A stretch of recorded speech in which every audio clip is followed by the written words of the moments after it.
السلام عليكم ورحمة الله وبركاته. اللهم صل وسلم وبارك على سيدنا محمد أفضل الخلق وعلى آله وصحبه وسلم. النهارده بقى جالكم فيديو جديد ويوم جديد. هنعمل بقى ايه مع بعض النهارده؟ أول حاجة كده نصلي على النبي، اللهم صل وسلم وبارك على سيدنا محمد. هنعمل بقى مع بعض كده شوية كشري فول، اللي هو الفول الأخضر أو الفول الحراتي زي ما في المدن معروف. هنا عندنا في الفلاحين بيقولوا الفول الأخضر. فالنهارده بقى إن شاء الله هقولك بقى على كل تكات وحركات وخطوات الفول، ويطلع معاكي لون الرز بني مش الابيض. يعني ما بحبش بقى لون الفول يبقى ابيض والرز ابيض كده، لا، اللون الفول بقى احمر كده محمر، والرز بيدي معاكي كده لون بني جميل. يلا بينا تابعيني كده. ولو انت لسه اول مره تشوفي قناتي يا ريت فضلا وليس امرا تعملي اشتراك وتنوري في قناتي، هكون سعيده جدا بوجودكم معايا في القناه. وكل بقى ينزل يحط اللايك. ويلا بينا نسمي الله ونشوف هنعمل ايه. اول حاجه هولع البوتاجاز. طبعا انا جايبه الفول ومفصصاه وغسلته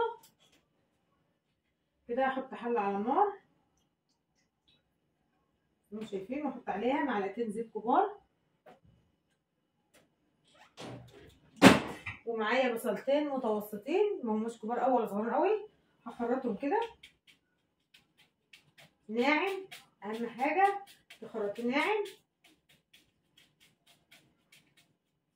طبعا بقى الفول دوت بقى بقى جنبه بقى طبق بطاطس مسلوقه او صوابع او شيبسي زي ما طبعا بتفضلي، وطبق بقى سلطه، وبتبقى بقى وجبه كامله متكامله من كل. واخدين بالكم معايا؟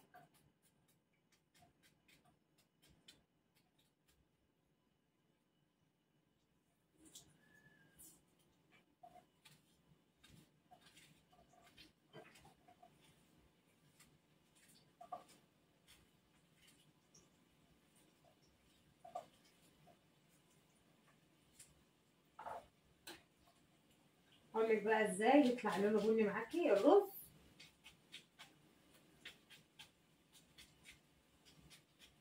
طبعا في بقى بيعملوا كده بياخدوا له تشويحه وخلاص ويطلع معاكي لون الرز ابيض والفول اخضر زي ما هو. لا، انا هقول لك بقى تعملي ايه وهتحط له توابل ايه. تابعي بس معايا الفيديو كده وانت هتعرفي كل التكات والحركات.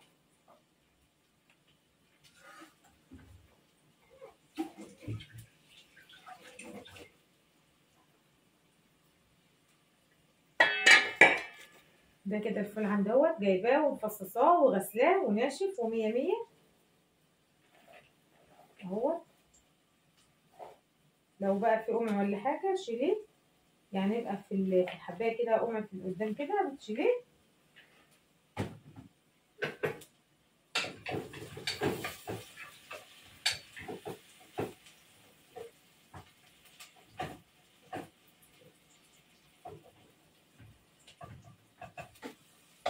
لما البصله تصفر كده هجهز بقى التوابل بتاعتي علشان تبقى جاهزه معايا للاستخدام على طول.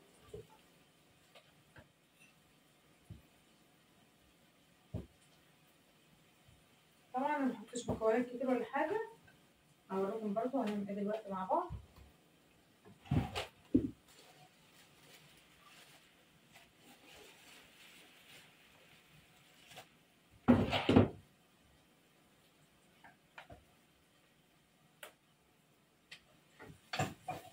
طبعا البصله بتسيبيها لغايه ما لونها يصفر معاكي.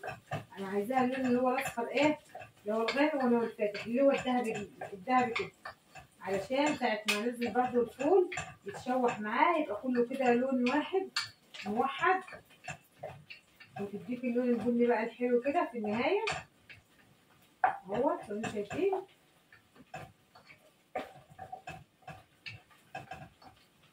طبعا بقى الاكله ديت مشهوره عندنا في الارياف، يعني الاغلبيه بيعملوها في الارياف وبقى في الفول في موسم الفول اللي هو دلوقتي. طبعا في ناس كتير قربت تخلص دم بيجيبوا بقى الفول وبيشوحوه وبيعينوه او يدوله غلوه كده على النار ويصفوه ويفرزوه. اللي كده برضو او فول اخضر يعني، او فول اللي هو طبعا متقليه بدمعه يعني، او يتعمل كشري.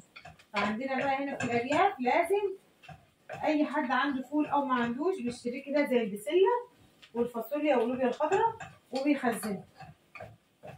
هي اكله جميله جدا جدا. وبقى لو انت بقى عندك طبق قشطه بلدي كده بقى مع الفول، وحطيتيه كده بقى على وش الفول، يا سلام، بديكي بقى في حته تانيه خالص. الطعم بصراحه بيبقى تحفه. واخدين بالكم؟ انا بس سايبه البصله لغايه ما لونها يصفر غامق كده، علشان تبقى لونها حلو كده مع الفول، وتبقى لونها بني غامق كده.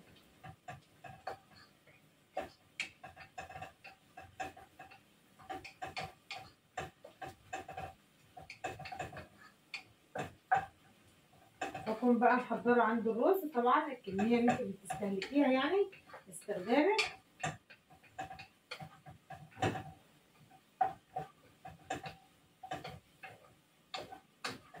بسم الله.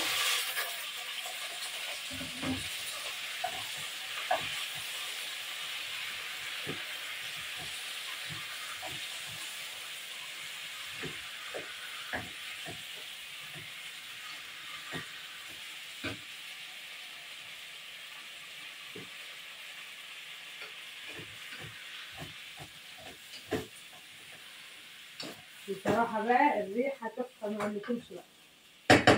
يعني لو انتوا هنا بقى كده وشامين الريحه جميله جدا. اول حاجه عندي هحط معلقه صغيره كده كمون. طبعا الفول لازم تحط عليه كمون كده اهو. طبعا مش هنكتر علشان ما يمررش معايا، هو بس يديني نكهه كده للطعم بس للفول. معلقه كزبره،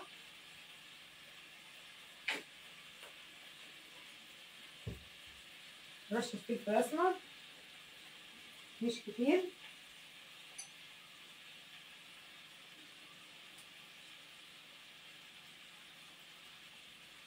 بس لابد عنها. نجيب كده معلقه علشان هجيب التوابل اللي عندي فيها. عندي هنا بهارات لحمه او بهارات كبسه، ومعلقه برضو صغيره السبع بهارات.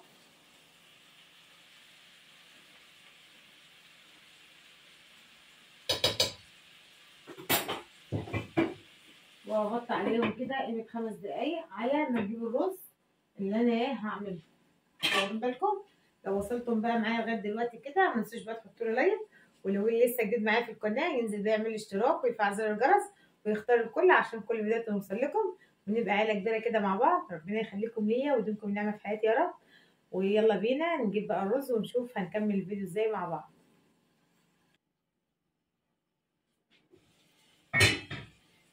كده خلاص اتلوحت معايا هي الفول بالبصله بالبهارات. هعمل ايه بقى بعد كده؟ الخطوه اللي بعد كده هنزل عليها كده بقى بكوبايه ميه وهسيبها تغلي الاول قبل ما احط ايه الرز. واخدين بالكم؟ الخطوه ديت مهمه جدا جدا عشان تديكي اللون الاحمر بقى لما الفول يغلي كده مع البهارات والتوابل كده. طبعا احنا ما كناش حاطين الملح عشان ما تقولوش ده الناس الملح يعني، لا انا كده اهوت احط الملح بتاعي بتاع الرز.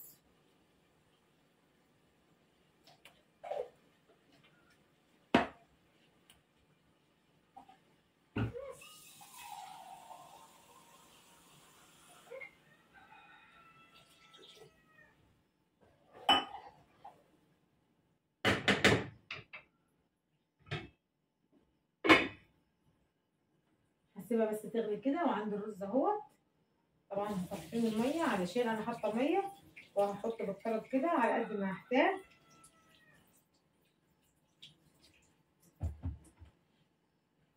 هسيب بس الفول كده يغلي غلوتين الاول.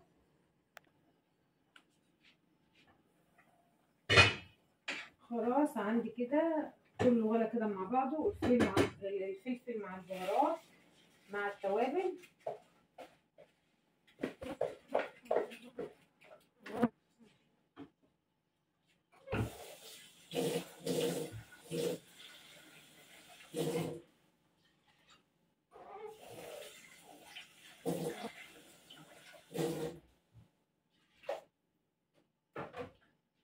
طبعا بقى لو عايزه بقى تزودي معاكي اللون بتحطي له معلقه صلصه، بس انا بفضل بقى اللون اللي هو الطبيعي كده، بيديكي طعم بقى احلى ما تحطي لون، احلى ما تحطي صلصه وكده.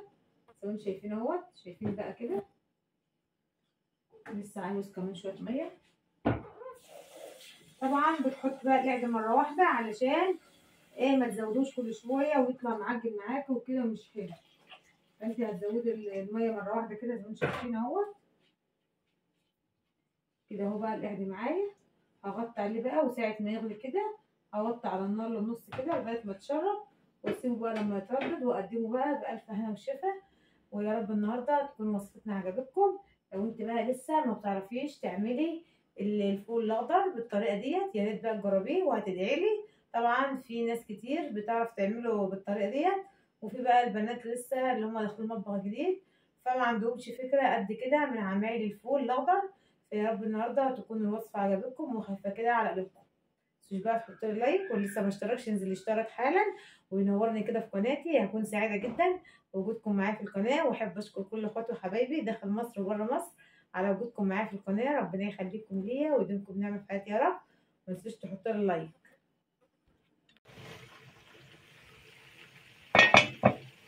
دي كده اهوت شكل الرز بعد ما خلص.